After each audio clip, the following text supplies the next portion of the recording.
అధ్యక్ష అధ్యక్ష మీరు మన జిల్లా పార్టీకి నేను సర్వీస్ చేయలేదు అధ్యక్ష. ఎస్, పార్టీ మంచి చేసింది అన్నప్పుడు పార్టీ చేసిన నష్టం కూడా చెప్పుకుంటాం అధ్యక్ష.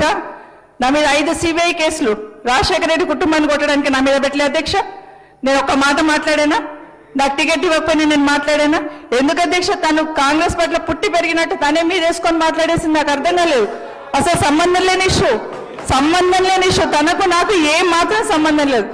మీరు మాట్లాడుతుంటారు, మీరు అట్లా ఇంకా మీరు వదిలేస్తే ఎట్లా అధ్యక్ష? మీరైనా కనీసం చెప్పాలి కదా. దయచేసి ఇట్లాంటి కనీసం ముందున్న పునరావృతం కాకుండా దయచేసి మీకు రిక్వెస్ట్ చేస్తున్న వ్యక్తిగతంగా మాట్లాడుకోవడానికి బయట మస్తు వేదికలు ఉంటాయి అధ్యక్ష. ఇక్కడ ప్రజా సమస్యలను ప్రశ్నిద్దాం, ప్రజా సమస్యలను డిస్కస్ చేద్దాం. నేను ఈ రోజు మన రేవంత్ రెడ్డి గారు ముఖ్యమంత్రి గారు అసెంబ్లీలో మాట్లాడిన వరకు నేను కాంగ్రెస్ పార్టీని కామెంట్ చేయలేదు అధ్యక్ష.